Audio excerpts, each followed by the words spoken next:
The storm is now racing toward the Carolinas, where it is threatening to unleash even more destructive winds and rain. At least 2 people are already announced dead, 1 man in Greensboro, Florida, and an 11-year-old in Lake Seminole, Georgia. And more than 850,000 people are without power across Florida, Georgia, Alabama, and the Carolinas.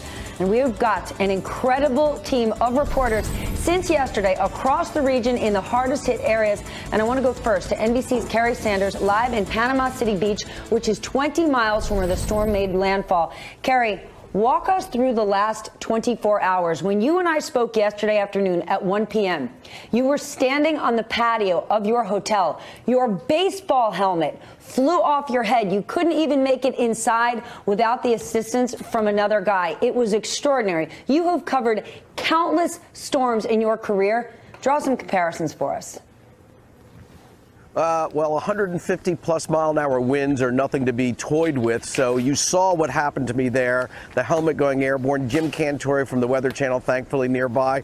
He and I have covered storms side by side for many, many years. I'm very thankful that he was there to get me from tumbling down and then possibly going into a swimming pool. So I'm okay. I'm not sure I'd stand out there again like that, but let's talk about the real power of the hurricane that I think is perhaps visible right here. In fact, let me go to a wide picture first of all here. And if you look at this wide picture of the marina here, this is called the Legendary Marina. You can see the damage that happened. It's possible that there was a tornado. You do know that tornadoes spin out of the hurricanes. As we come back to this camera, just take a look here. We're talking about just millions of dollars in damage to the boats here. This is all the twisted, mangled wreckage of what happened when Michael made his way into this area. And it just goes on and on and on. What you can't tell on TV is the stench out here of the fuel, the gasoline and the diesel and the oils that have spilled here. It's going to take some time to clean this up. But the real concern, of course, are people's homes. And not too far away, we spoke to a resident who went through this hurricane, and a 70-year-old who told me an amazing story of her being alone in the house with her 2 dogs, and as the storm came ashore, tornadoes were coming down around her house. She was holding on to the French doors with both hands. They were rattling as her roof was peeling back. She survived, but not without trees coming down, power poles coming down, and eventually, when those doors that she could no longer hold, she made her way into a hallway and sat on a chair with her 2 dogs and survived. But what she went through is a real explanation of why, when the authorities say evacuate, please evacuate. It's remarkable that she survived, and those stories will be repeated over and over and over again. Stephanie? My goodness, Kerry, I am so glad you're safe, and thank you again for your extraordinary reporting. Let's take you live now to NBC's Gabe Gutierrez, who is in Apalachicola, Florida, where the director of the National Hurricane Center says floodwaters were well above 7.5 feet deep just hours after the storm hit. Gabe, how are things looking now? Hi there, Stephanie. Good morning. Yeah, we saw some of that storm surge. It flooded part of the historic downtown. And right behind me, you can see what we're really starting to see for quite a bit overnight and into this morning. All these toppled trees and power lines is making it really difficult to get around. The main road in and out of Apalachicola, Florida, US 98, that's blocked by all this debris. You can see the sheer power of this storm. Look, just uprooted this major tree, and this tree actually, has this concrete ring around it, so it was even harder for it to for it to be uprooted. So this is something that we've been seeing over and over again over the last couple of hours as we've been driving around. All this debris pretty much all over the road. Hundreds of thousands of people are without power in Florida, and it could be days, and in some cases even weeks, before it's fully restored. Of course, the eye of the storm hit to our west in Mexico Beach. That was where we're seeing images of some of the worst devastation. Here in Apalachicola, what we're mostly seeing is a lot of this, and first responders are going to different areas right now to assess the damage this morning. They're checking on some of the furthest far-flung areas to see if everybody made it out okay. We haven't heard of any injuries here, thankfully, but again, this is part of the Panhandle, which really had never seen something like this, something so powerful, and for some people hit them unexpectedly, as we've been talking with people throughout the evening and into this morning. Stephanie? This thing came hard and fast. Gabe, thank you. Now let's head to Georgia, where NBC's Tammy Leitner is standing by. Tammy, an 11-year-old passed away nearby where you are in Georgia. What can you tell us about that? And what is the scene like as this tropical storm is moving out? That's right, Steph. So sad. It happened about an hour away from where we are. The winds were so strong it actually picked up a carport and threw it into the house where that 11-year-old was. We're in downtown Albany right now, where a massive amount of businesses were destroyed, windows blown out, roofs ripped off of the businesses.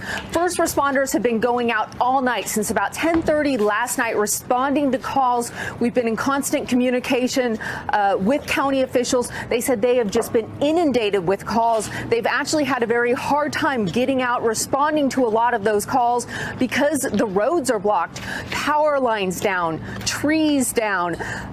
They've got about 275,000 people, houses across the state of Georgia without power. President Trump has declared a state of emergency here in Georgia. If you take a look behind me, this just gives you a really good idea of the power of some of the winds here, Stephanie. This is from a roof that's not even on this block. It's somewhere else. And so that's just how powerful these winds were.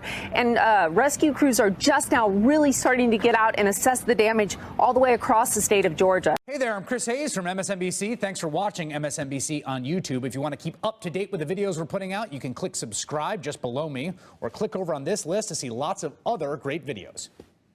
We are joined now by Krista Miller, who rode out the storm in Apalachicola, Florida. Krista, thank you for joining us this morning. I guess you're in your backyard right now? Yes, sir. How are you feeling?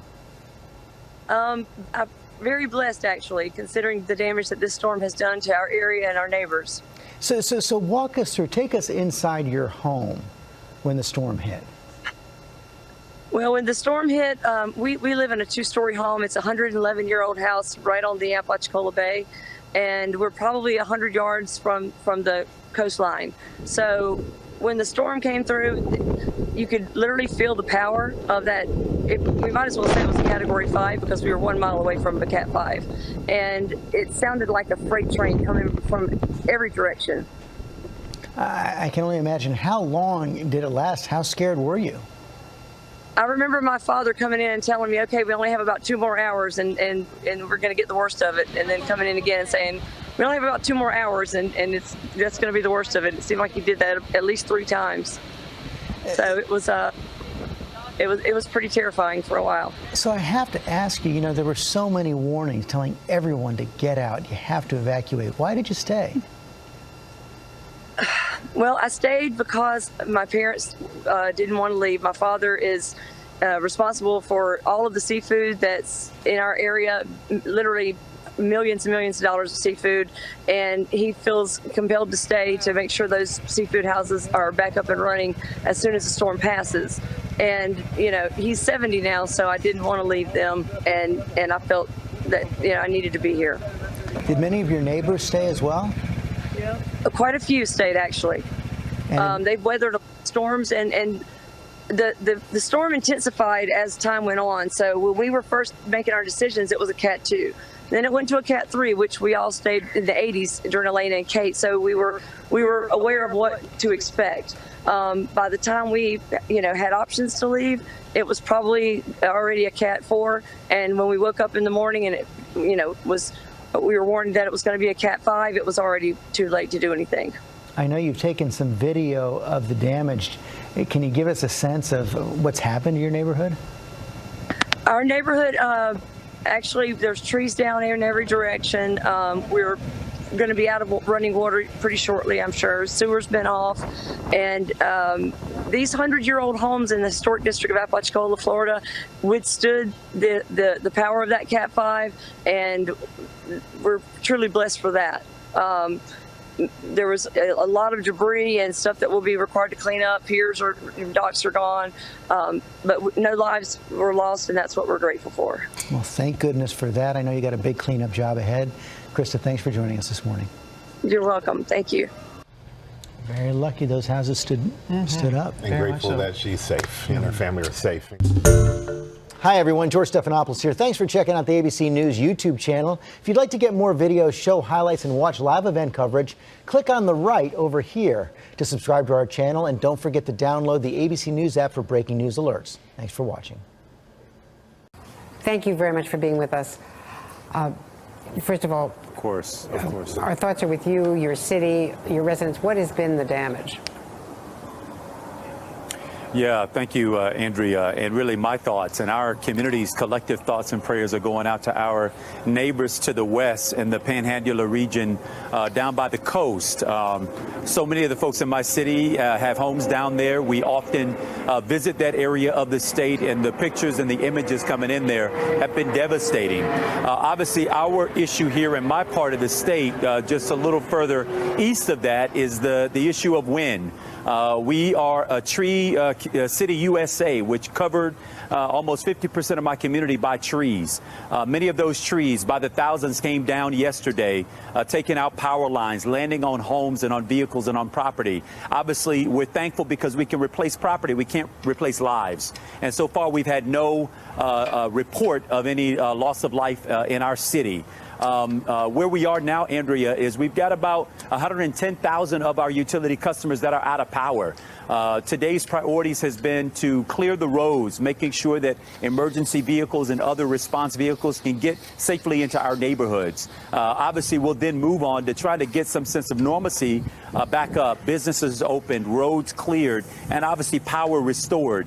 This is one of the largest and most impactful storms that we've seen in this part of the state in over a century, and so it will take some time to recover. But we're counting our blessings today because we know it could have been a lot worse for us. Indeed. And what do you think in terms of the time before people can get power back, and how much pressure is on you? You're a candidate for statewide office, obviously, the mayor of a major city. This is a test for you and for the emergency responders under your command. Yeah, well, I'll just say, first of all, we've got some of the best, hardest working, most dedicated staff, honestly, you could ask for.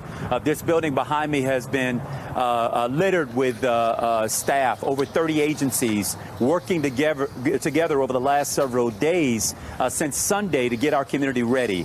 Today, Andrea, we had over 100 linemen hit the streets, getting power back restored, rebuilding our grid system. We're still taking some assessment of what the total impact will be and how long the restoration will take. But as I said before, we've got our life, health, and strength. We're counting our blessings here, and clearly we're going to get back up to snuff and up to speed and people back restored. It may take a few days, but we're certainly on the task. And what has the federal response been so far? You know, how would you grade what Washington has done for Florida? Well, I tell you, my office has been in touch with the White House. We've been in more increased touch with Governor Scott's office. In fact, I just got off the phone with him a few minutes ago, just touching bases on what's been done, what his assessment and our assessment has been. Certainly here at the state level, we're trying to work in concert with each other and are hopeful that when it comes to getting our FEMA assistance, that will be wholly in place when we need to call upon it. Does politics enter into this at all? I mean, here Rick Scott is running for Senate. He's a Republican. You're running to replace him. You're in a tough race. The Democrats are claiming that he has not extended the registration. Voter registration was interrupted, of course, by the storm. How are those issues addressed? Well, I'm in alignment with those who have petitioned for expanding and extending the voter registration period. But I will tell you, Andrea, during this difficult time, we're really most interested in trying to make our communities whole again. We are all doing everything that we can to get our communities up and restored, and ensuring that we're doing everything we can to work together. Our community is looking to us to frankly rise above partisanship at this time. We're certainly trying to do that in my case, and then I think in the case of the governor and Senator Nelson. And I'm hopeful that the political cooperation with each other will continue while we get our communities back up to 100%. Well, thank you so much, Mayor Gillum. It's really great to talk to you today and hear that you're at least getting back up online, and the community is working together. And be safe out there on the campaign trail as well. Thank you. Hey there, I'm Chris Hayes from MSNBC. Thanks for watching MSNBC on YouTube. If you want to keep up to date with the videos we're putting out, you can click subscribe just below me or click over on this list to see lots of other great videos. Sure. So you can see, home after home, what was a home just flattens. So many of the homes I'm looking at made of wood. And, when you think of the sheer force of those hurricane winds clocked at 155 miles an hour, bullseye. Chad talked a lot about how the hurricane took that right turn, and this is precisely where it took a turn. And Mexico Beach is a town 2 miles wide by 3 miles long. It's not huge, but it's this quaint little seaside town. About 1,000 people live here year round, and I have no words. Brooke, for what I'm looking at. So for our viewers, if you're just joining us, you are seeing something remarkable and devastating. Our Brooke Baldwin is over Mexico Beach there on the panhandle of Florida for the first time. These are the first images you or any of us are seeing of a community destroyed, a community flattened. Brooke, I'm also hearing from our producers here. The National Guard is on the ground there below you. They're working with some local emergency officials who stayed. Right now, they're apparently with a group of 20 survivors there who hunkered down. But keep telling us, keep walking us through this. I see some people. I see about half a dozen people on the ground. I can see some official emergency vehicles. We wanted to get in. We wanted to, because these roads were impassable, and you can understand why just by looking at these pictures. We want to land this helicopter and go try to tell the stories of those few people who did choose to ride this thing out.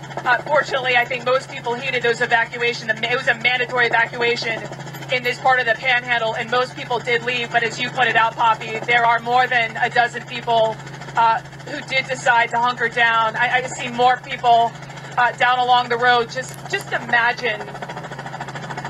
This is your home. This is your livelihood. This is where you love. This is beautiful, pristine Mexico Beach, Florida, along this gorgeous part of the Florida Panhandle. And for people who are also waking up this morning, who have homes here, who did heed those warnings and leave. I talked to a city councilwoman yesterday on my show. She lost her husband in November, and so she's going through this, and she was being texted by friends, all saying to her, "I'm so sorry for your loss." And she was just describing to me the feeling of losing her home and knowing she would lose her home because of the path of this hurricane. And she's hoping to get back, as so many people I know are trying to get in touch to see if their homes remain. And it's... That's Brooke Baldwin there. Difficult signal you can understand from in the air over Mexico Beach. These are images from there just moments ago. Brooke Baldwin in a helicopter. Over there, you can see entire homes, no longer homes, just imprints of those homes where they used to stand. Brooke Baldwin said she did see some people on the ground there, and boy, you can tell why officials told folks to evacuate, right? This is a place where folks had no business being during a storm. Let's go to Brian Todd, our other colleague who's on the phone. And Brian, as I understand it, at last check, you were trying to get in to Mexico Beach by ground, but I know it's been nearly impossible, and these are the first images that we're seeing from Brooke. What can you tell us? Right, Poppy and Jim, we're trying to get into Mexico Beach still. A number of road closures and a number of roads blocked by downed trees and downed power lines. We're still kind of navigating our way around. We took some video as we made our way east on Route 388 trying to get to Mexico Beach, and that was pretty treacherous. I mean, just massive trees down the road. Some vehicles get around them. We were able to get around some of those trees, but then you come into some other areas where it was just get around it, or where police were not allowing people through. There was one road block in Mexico Beach where there were only responders for. Folks, bear with us here because communications are extremely difficult from there. We've heard of families that can't reach family members on the ground. First responders cannot. But we have both Brooke Baldwin above Mexico Beach. We got our Brian Todd on the ground as we get their signal back up again. And that's the road on the left side of your screen. That's the road that Brian is on trying to get into there. Wow. So we're going now. We have, I believe, we're in touch with our another colleague on the ground there. Chad Myers, are you with us in the Severe Weather Center? Because our signal keeps we keep losing it with Brooke and Ryan. But Brooke was talking about that right turn of the storm, and it was just just right in the bullseye. There was Mexico Beach. You know, the flight path that she's been taking all along the beach showed the big empty space, which is where Tyndall Air Force Base was, and we could see the overwash of that beach there, and we expected it to be just as bad here in Mexico Beach, and it is. It's breathtaking to realize that there's a couple city blocks there where buildings used to be, homes used to be. And then you take a look at some of the newest construction that's on the beach itself, on pilings, on pillars, and those oceanfront homes are still there. This is Lisa Herman reporting live. Well, not live. Sorry. I'm used to reporting live from VTV. Come on, buddy. Look at that. Yes! Woo! Woo! That's what I'm talking about. Whoa. Woo, back up against the house.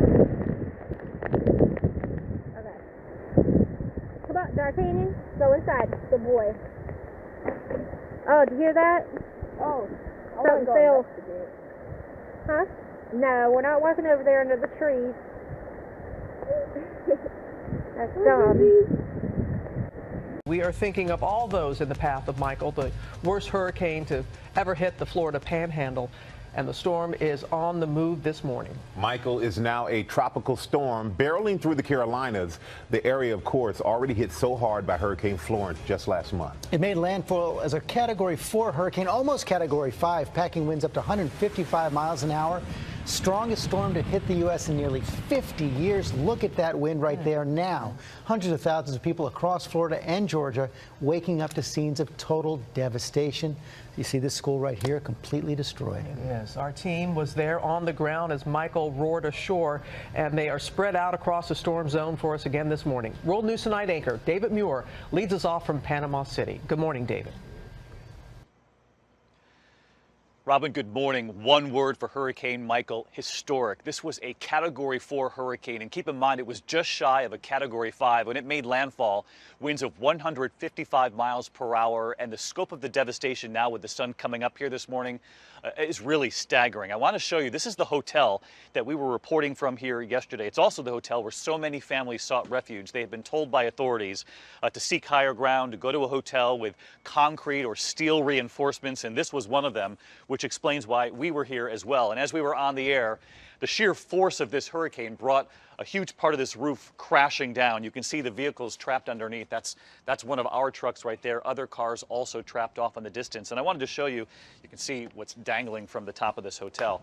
This is where we were. So many of the families who had sought shelter here were standing there behind us when this happened. And that was really the signal to get into the hallways and get into the stairwell, bricked reinforced stairwells where we all rode out this hurricane. Hurricane Michael is the strongest hurricane to hit the U.S. since 1969, ripping through the southeast, leaving a path of destruction in its wake. The monster storm slamming into Florida's panhandle, making landfall near Mexico Beach just before 1 o'clock in the afternoon. Winds at 155 miles an hour, just shy of a Category 5 hurricane. The terrifying winds and torrential rain submerging whole neighborhoods, tearing apart homes and buildings. Here in Panama City, communities taking a brutal beating. The storm peeling off rooftops and swaying palm trees, throwing debris around in all directions. Watch as fierce winds tear apart this Panama City home. This is the first Category 4 hurricane to ever hit the region. We were on the air the moment the outer eye wall of the hurricane approached. This hurricane is about to make landfall, again, not far from where we are right now. I want to show you behind me some of the damage it's already done. You can see the trees here. One of them has already come down behind us. Watch the waves crashing ashore. The National Weather Service buoy measuring some waves more than 30 feet before making landfall. Before that buoy stopped working. Transformers bursting behind us. You see that? Our team watching the storm's fury from between reinforced concrete walls at this hotel. We are seeing the brunt of the most dangerous part of the storm begin to move in. Trees are coming down in front of us. Power lines have come down. And I just want you to hear what it sounds like standing out here, just the sheer force of this. Listen to this.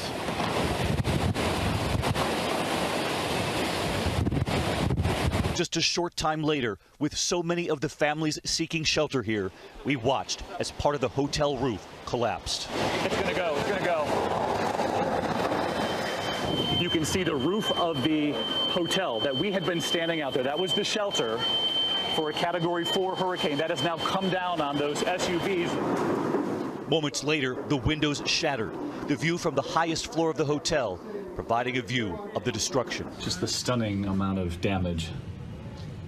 I mean, it's almost apocalyptic. Those are the roads, the streets surrounding the hotel, completely covered in water.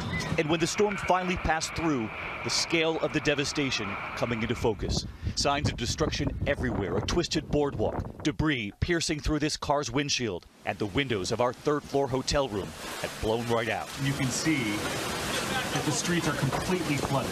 And this stunning drone footage this morning revealing a school in Panama City completely destroyed. This dramatic video showing the moment a beachfront building under construction partially collapses, lashed by the high winds.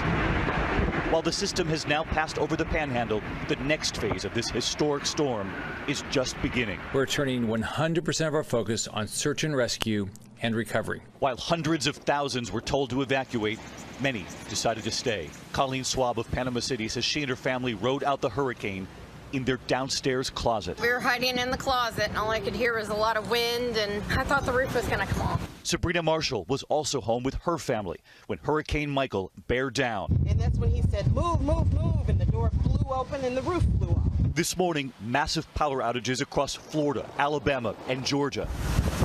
And Hurricane Michael, even as it hit Georgia, was not giving up. Still a Category 3 hurricane at that point, with plenty of punch. Thrashing winds tearing apart homes and uprooting trees, including this one caught on a home security system. It was terrifying, honestly. There was a lot of noise. We thought the windows were going to break, and we did whatever we could, just kind of hunkered down and tried to wait it out. You can see the choppers overhead here this morning surveying the damage and obviously looking to see if there are people in need. That's one of the first choppers we've actually seen over this particular neighborhood here in the Panhandle. And what they're seeing from up above is something I'm sure they're seeing in so many communities. Just devastation, trees as though a saw came through and just cut them off.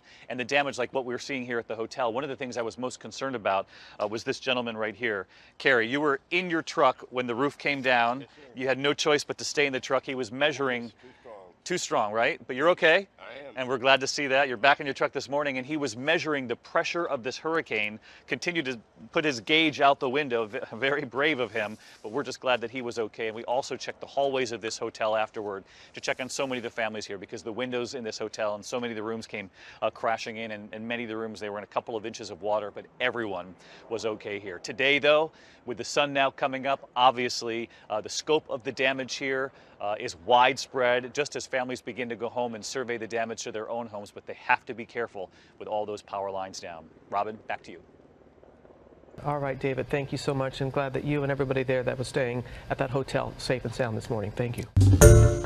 Hi, everyone. George Stephanopoulos here. Thanks for checking out the ABC News YouTube channel. If you'd like to get more videos, show highlights, and watch live event coverage, click on the right over here to subscribe to our channel. And don't forget to download the ABC News app for breaking news alerts. Thanks for watching.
4 pieces hit the black car. Mm-hmm.